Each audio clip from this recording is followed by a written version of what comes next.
নমস্কার বন্ধুরা, তন্হির পাকশালাতে সবাইকে স্বাগত। আজকে আমাদের বাঙালিদের অতি প্রিয় মাছের ঝোলের রেসিপি শেয়ার করব। বেশ কয়েকদিন আগে আমি আপনাদের সাথে মাছের ঝোলের একটি মশলার রেসিপি শেয়ার করেছিলাম। তখন বলেছিলাম এই মশলাটা দিয়ে কিভাবে মাছের ঝোল বানানো যায় সেই রেসিপিটা অবশ্যই শেয়ার করব। আর আজকে সেই মশলা দিয়েই মাছের ঝোল বানাচ্ছি। আশা করি রেসিপিটা আপনাদের ভালো লাগবে। ঘরোয়া হালকা মাছের ঝোল বানাবার জন্য নিয়েছি এখানে 4 পিস কাতলা মাছের পিস, 2টো পেটি আর 2টো গাদা বা কোলের মাছ আমি এখানে ব্যবহার করেছি। অল্প একটু লবণ আর হলুদ গুঁড়ো মাখিয়ে মিনিট 10-15 রেখে দেব।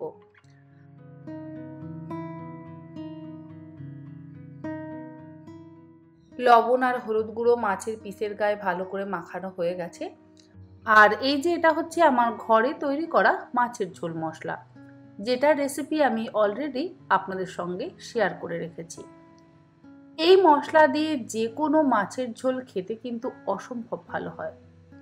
আর এই মাছের ঝোলে 2টো বড় সাইজের আলু আমি ব্যবহার করছি, আর আলুগুলোকে লম্বা লম্বা এবং বড় বড় টুকরো করে কেটে নিয়েছি। রান্নাটা করবার জন্য কড়াইতে দিয়ে দিলাম 4 টেবিল চামচ পরিমাণে সর্ষের তেল। অবশ্যই মাছের ঝোল সর্ষের তেলে করলে স্বাদ কিন্তু বেশি ভালো হবে।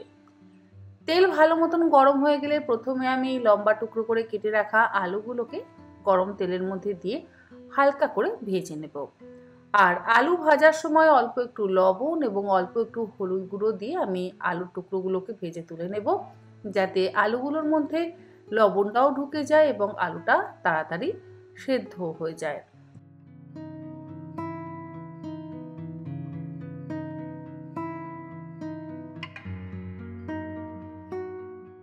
আলুর টুকরোগুলো ভাজা হয়ে যাওয়ার পর তুলে একটা আলাদা পাত্রের মধ্যে রেখে দিচ্ছি। কড়াইতে যে বাকি তেলটা রয়ে গেছে সেই তেলের মধ্যে এবারে অল্প একটু লবণ দিয়ে লবণ আর হলুদ গুঁড়ো মাখিয়ে রাখা মাছের পিসগুলোকে দিয়ে দিলাম।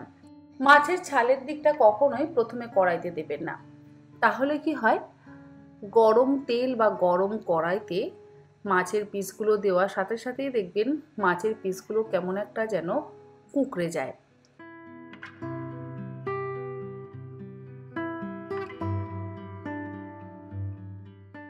গ্যাসের ফ্লেমটাকে মিডিয়াম টু হাইতে করে দিয়ে একটা সাইড ভাজা হয়ে যাওয়ার পর অন্য সাইড উল্টে দিচ্ছি।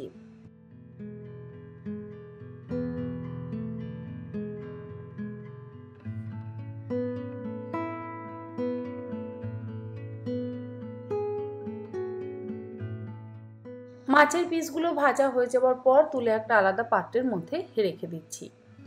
আমি কখনোই মাছের ঝোল রান্না করতে গেলে মাছ খুব একটা কড়া করে ভাজি না, তবে আপনারা যেরকম কড়া ভাজা বা হালকা ভাজা পছন্দ করেন সেরকমভাবে কিন্তু মাছগুলোকে ভেজে নেবেন। আমি আমার মতন করে মাছগুলোকে ভেজে তুলে নিলাম।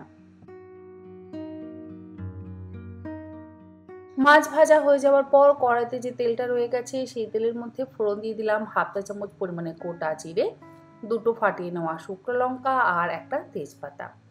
গ্যাসের ফ্লেমটাকে মিডিয়ামে রেখে ফোড়নটাকে খুব ভালো করে 15 থেকে 20 সেকেন্ড ভেজে নেব। ফোড়নের থেকে যখন সুন্দর গন্ধ বেরোতে শুরু করবে তখন এর মধ্যে একটা ছোট সাইজে স্লাইস করে কুচিয়ে নেওয়া পেঁয়াজ দিয়ে দিলাম। পেঁয়াজ খুব বেশি ব্যবহার করছি না। পেঁয়াজটাকে হালকা লাল করে ভেজে নেব। পেঁয়াজ বাটা, রসুন বাটা, আদা বাটা কোনো কিছুরই কিন্তু ব্যবহার আমি এর মধ্যে করছি না, আর কোনো গুঁড়ো মশলারই ব্যবহার করব না। ওই যে মাছের ঝোলের মশলাটা আমি বানিয়ে রেখেছিলাম সেই মাছের ঝোলের মশলাটা দিয়েই রান্নাটা হবে। পেঁয়াজটা হালকা লাল করে ভাজা হয়ে যাওয়ার পর এর মধ্যে একটা ছোট সাইজের টমেটো দিয়ে গ্যাসের ফ্লেমটাকে মিডিয়ামে রেখে টমেটোর টুকরোগুলোকেও নরম হওয়া পর্যন্ত ভেজে নেব। আর এবার আমি মাছের ঝোলের মশলাটা একটা আলাদা বাটির মধ্যে নিয়ে গুলে নেব।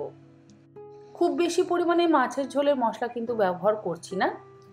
2 থেকে 2.5 চা চামচ পরিমাণে মাছের ঝোলের মশলা আমি একটা বাটির মধ্যে নিয়ে নিলাম, আর ওই বাটির মধ্যে দিয়ে দিলাম অল্প একটু জল।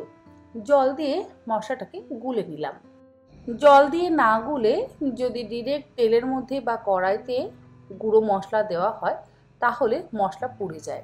সেই জন্য অল্প একটু জল দিয়ে আমি গুঁড়ো মশলাটাকে গুলে নিয়ে ভেজে নেওয়া পেঁয়াজ আর টমেটোর মধ্যে দিয়ে দিলাম।